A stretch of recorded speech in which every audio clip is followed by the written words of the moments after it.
Are you one of those people who thinks that shepherd's pie should be reserved for the colder weather months? Think again. This is my light shepherd's pie. It is delicious, satisfying, and great on bites, points, and calories. And if you'd like to see how this is done, stick around because it's coming up next.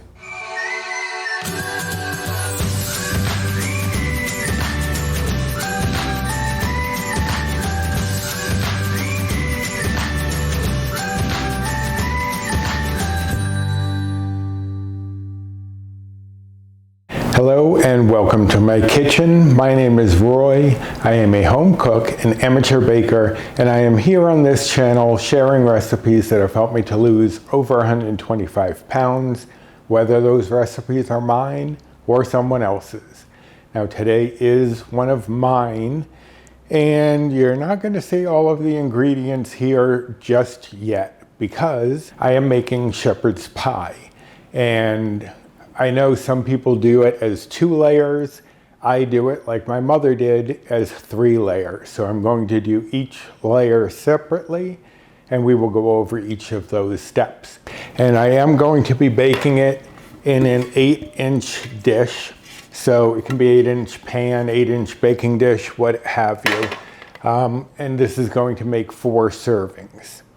So we're going to start with the meat layer, which, as most of you probably know, is the base. And I am using 1 pound of 96% fat-free beef. You could even use 93 and 90, and I think it just alters it by 1 bite or point. Don't quote me on that, but I believe it just shifts it slightly if that's all you could find.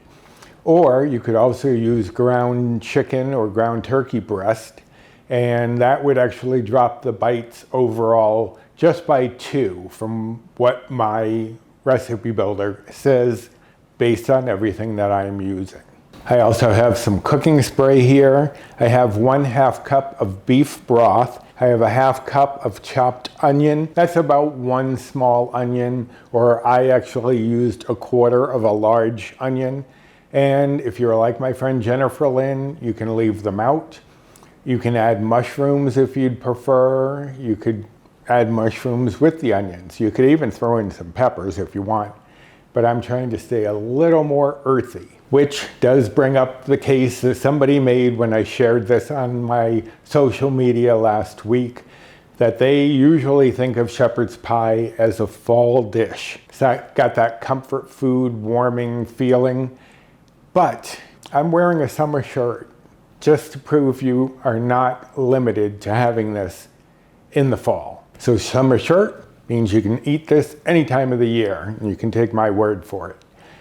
You don't have to, but you should. I also have 2 teaspoons of minced garlic. That's about 2 cloves if you want to mince it yourself. I have 1 tablespoon of flour, 1/2 teaspoon of onion powder, 1/2 teaspoon of garlic powder, 1/2 teaspoon of dried parsley, 1/4 teaspoon of black pepper, and 1/2 teaspoon of salt. So those are the ingredients. Let me just shuffle a few things around so I can show you what's going to happen in the pan.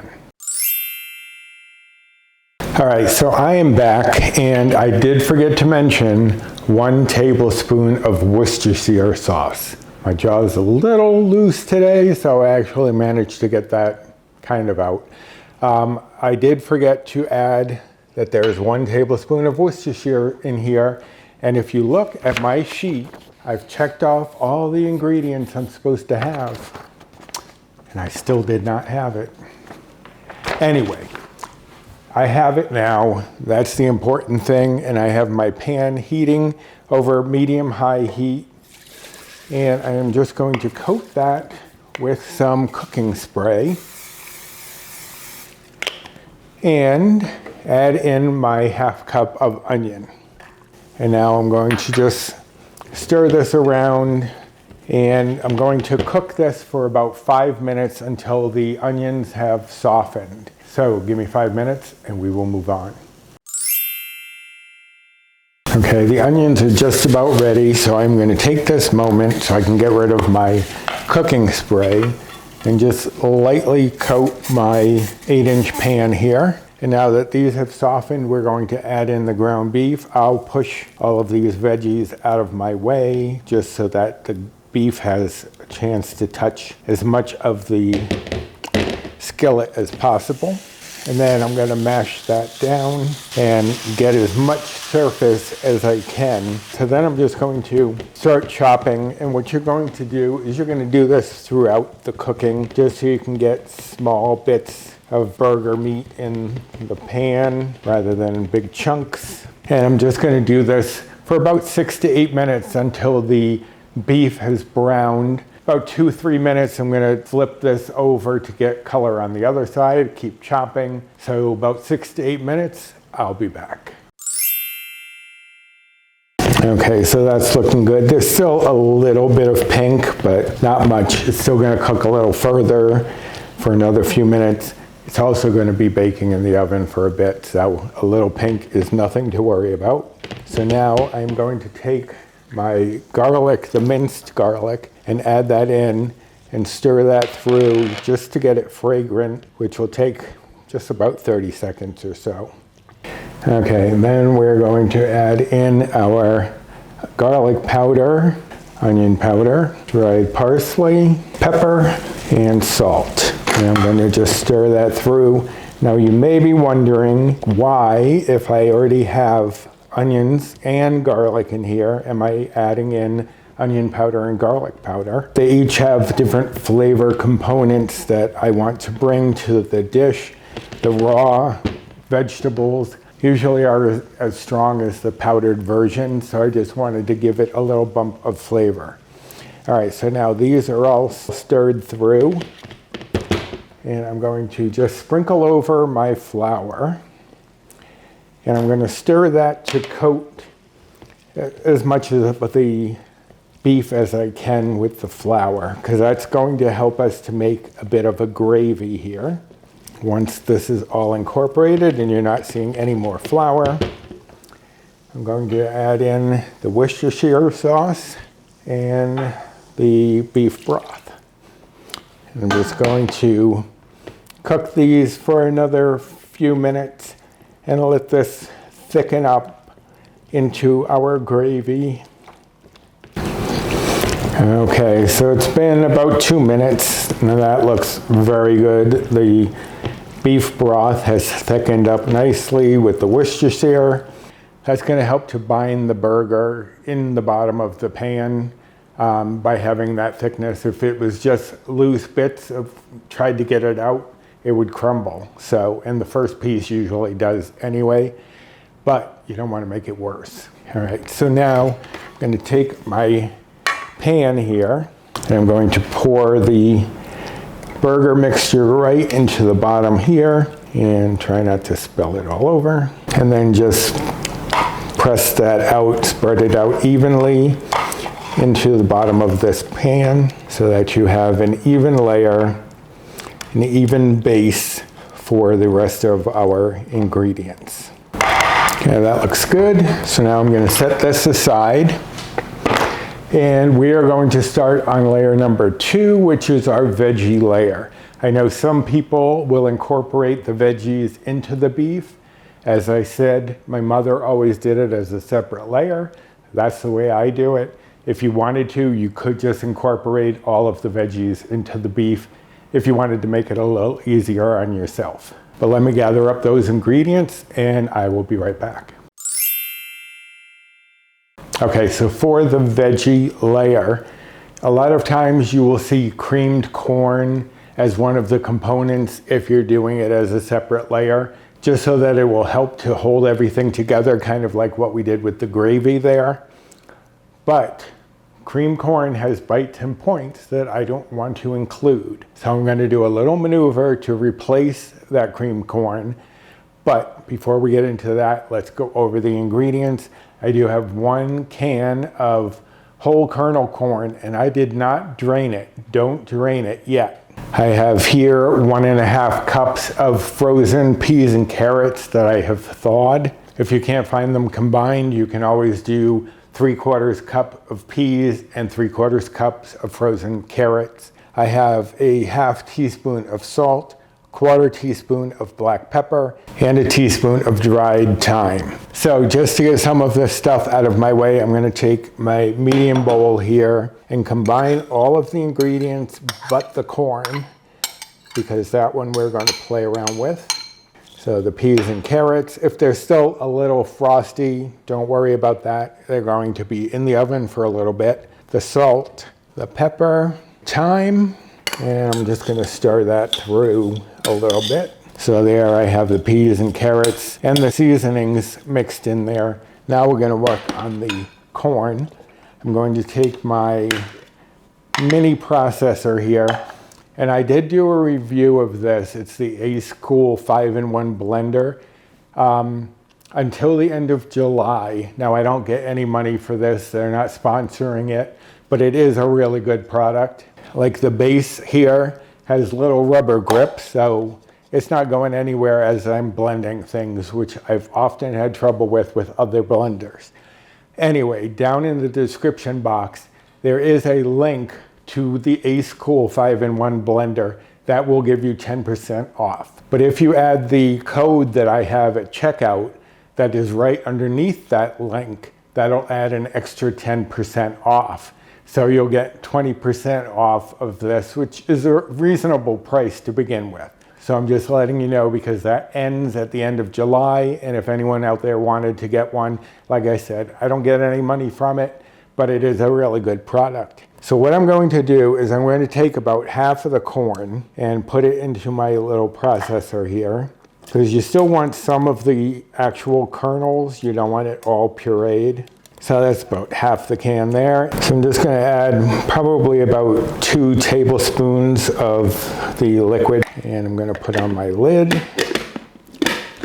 Now the other thing I like is this is very secure. It locks in place. Now I'm just going to get this on, and I'm just going to pulse it a little bit for maybe 5 pulses, scrape down the bowl, and then do probably another 5 pulses. What you're trying to get is something that resembles cream corn, which we are not using.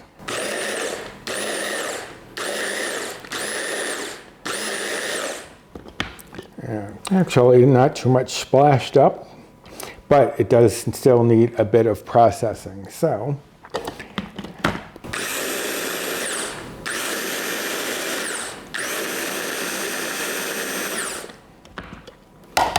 okay, so there we have our creamed corn. Now I'm going to take this rest of this over to the sink and drain it, and then add this in with the other veggies.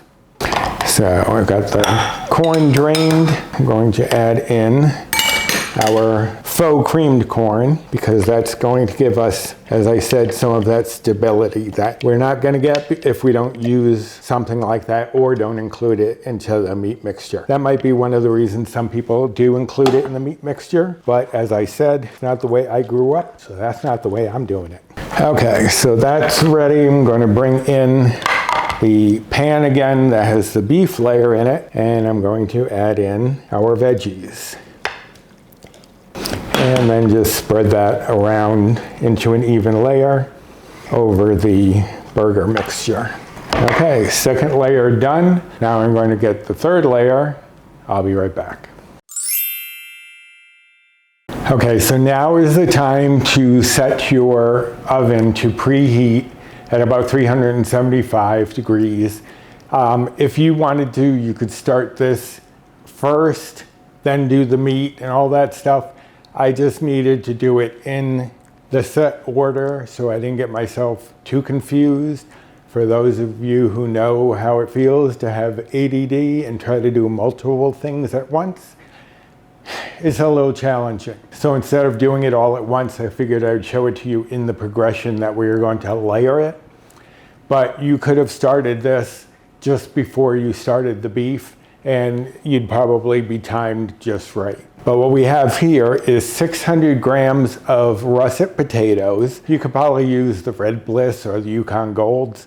I prefer the starchiness of a russet for this. And then to keep the bites and points down, rather than using all potato for the potato layer, we are going to use half as much cauliflower. So there's 300 grams of cauliflower here. Now this is the way you can make your mashed potatoes as well. Just do a 1-to-2, 1 part of cauliflower to 2 parts of potatoes. Whatever the weight of the potato is, cut it in half and use that much cauliflower. It bulks up the potatoes. It doesn't get runny like just mashed cauliflower typically does.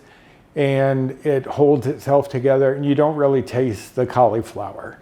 So it's definitely worth having that in your back pocket and processing it just the way we're going to process it now and make your mashed potatoes that way. There's no need to miss out on mashed potatoes just because you are on a weight loss journey. I also have a 1/4 cup of light butter I can't believe it's not butter light. I first used 3 tablespoons, but then managed to bump it up without altering the bites. So if you wanted to use a little less, if yours is coming up a little off based on the butter that you're using, you can go down to like 3 tablespoons and still get that buttery flavor. I have a 1/4 teaspoon of ground black pepper, and here I have 1 teaspoon of table salt divided. Half a teaspoon here, half a teaspoon here. I'm going to put 1/2 teaspoon in the water as it cooks so it can absorb into the potatoes, and then use a little bit after the fact. So I need to get these cauliflower cut up into 1-inch pieces. I need to get the potatoes peeled and cut up into 1-inch cubes. I have some cold water in my pot here. You always want to start your potatoes off in cold water. The reason for that is if it's already boiling and you put it in, some pieces are going to be a little bigger than other pieces, and they're not going to cook at the same rate because some are already getting too hot. Some can't get through to the center yet because they're too thick. So you start off with cold water and everything comes up to temperature at the same time, so you don't have that problem. I'm also going to be using my ricer to mash my potatoes, and that is linked in my Amazon storefront if anyone is interested, and that I would get some money from if you bought one, but you could just mash it with a potato masher. I'm just not great at getting all the lumps out, so I much prefer a ricer, and I can feel much better about making sure the mashed potatoes are smooth. Now for the cauliflower, I am going to rinse out the food processor that I used for the corn, because we are going to food process this once it's cooked.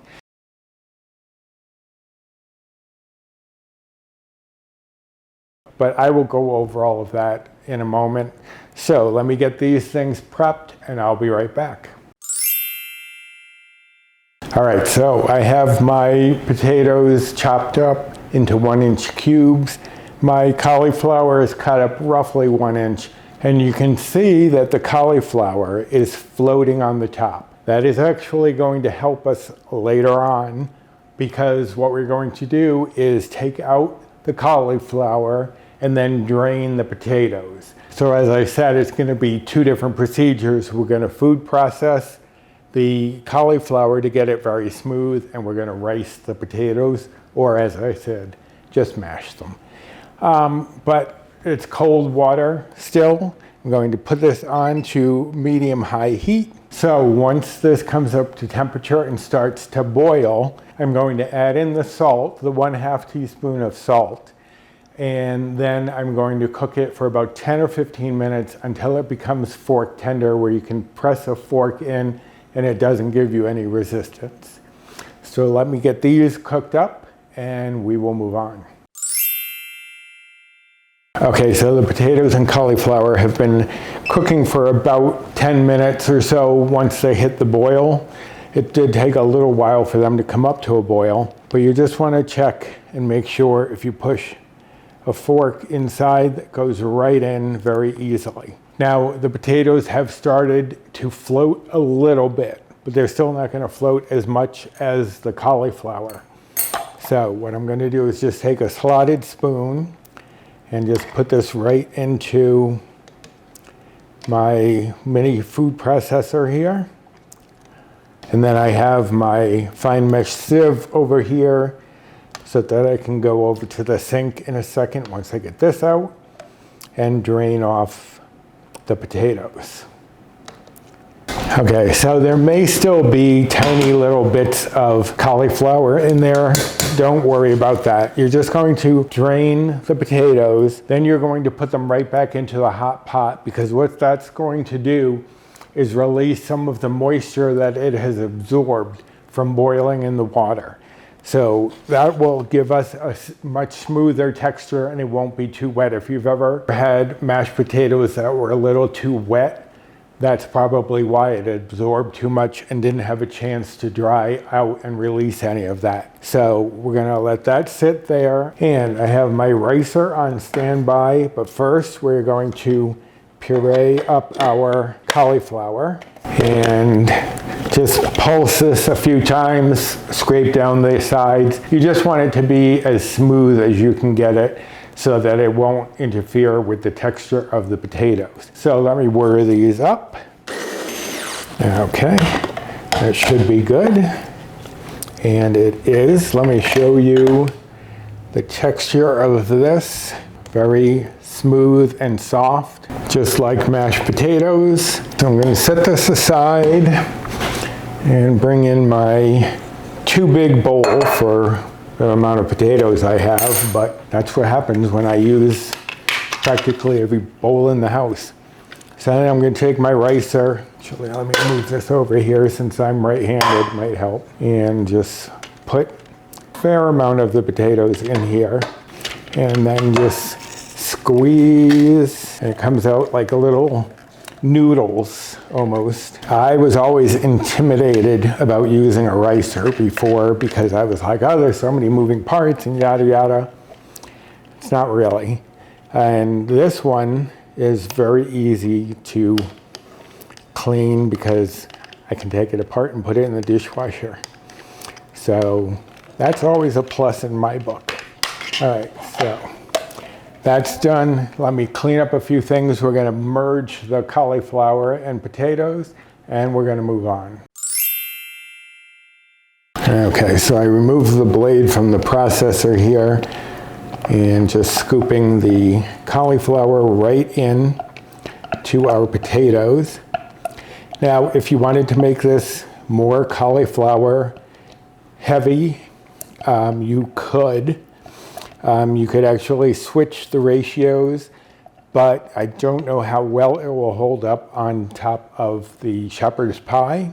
But if you were just doing it as cauliflower mashed potatoes as a side dish, you could easily do that, pump up the cauliflower and reduce the potatoes depending on how many bites or points you had. Okay, so the cauliflower is in. I'm just going to mix that through a little bit. And this is all still hot. So when I add in, there's butter, light butter, it will start to melt. I'm going to add in the pepper and the other ½ teaspoon of salt. So just mix this together until you're not seeing streaks of the butter. Okay, so it comes together pretty quickly. Now the last step is we're going to put this on top of our veggie mixture.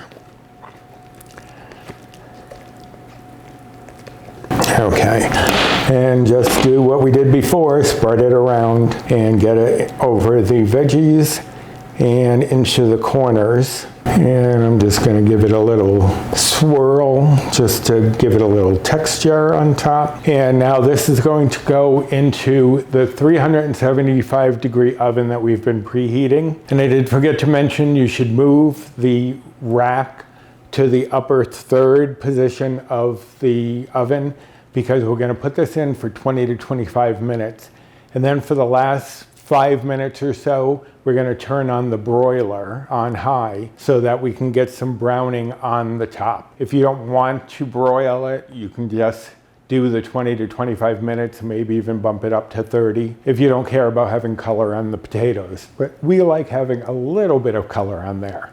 So I'm going to put this onto a sheet pan lined with foil just in case any of it bubbles over. This is going in 20 to 25 minutes, then under the broiler for maybe up to 5 minutes, but always keep an eye on anything under the broiler because it can go from beautifully brown to black very quickly. So let me get this in the oven and I will be back to show you the end result and give you all those nutrition facts. Okay, so there we have it. My light shepherd's pie, and you can see the top got a little bit of color just around the edges, and where I made the little swoops, the little ledges that came up, got a little color. You don't want it really brown. You just want to get a little bit of color on there. It adds some nice flavor there. So now we're going to let this sit and cool for about 10 to 15 minutes, just so that it's not boiling hot and scalding your mouth.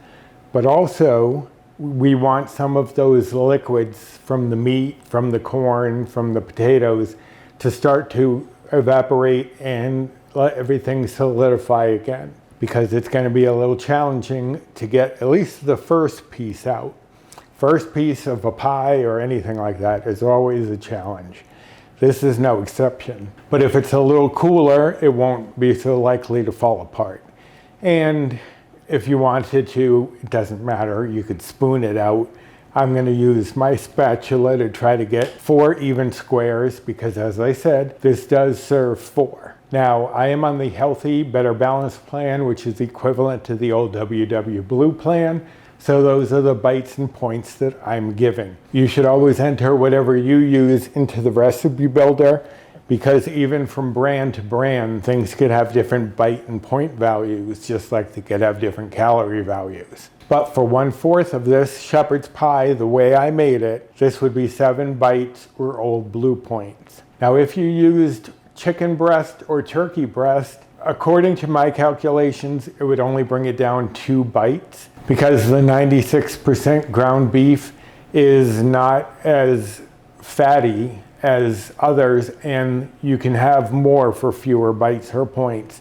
So there's not a big bite or point discrepancy, but it could also be your flavor preference. If you wanted, you could use chicken or turkey breast. You could even swap out the beef broth for chicken broth, although I think the beef would add a little more of that shepherd's pie type flavor.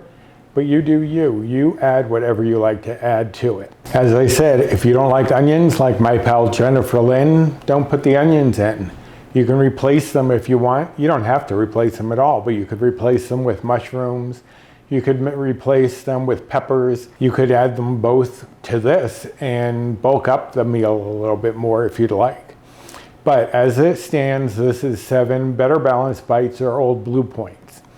Now, if you're following calories, the calories for 1 portion of this is 425. And if you are following macros, the fat is 9.7 grams. And again, I use the beef. If you use chicken, that would change. The carbs are 54.2 grams. The fiber is 8.1 grams. And the protein is 34.2 grams. And again, that's with the beef.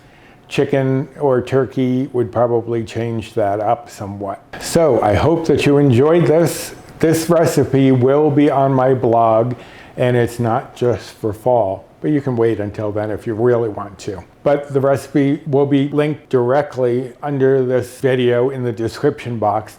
Also down there is the link to the blog itself, to my Amazon storefront if you were interested in my ricer.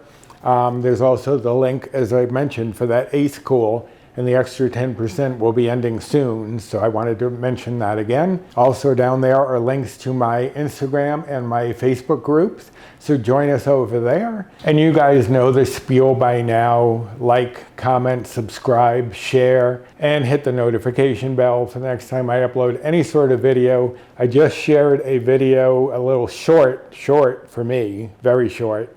No speaking either, so if you're sick of my voice, go check out my pepperoni pizza. I'll link that down below and card that up here as well. But I'm going to let this cool and then dive right in. So until next time, bye.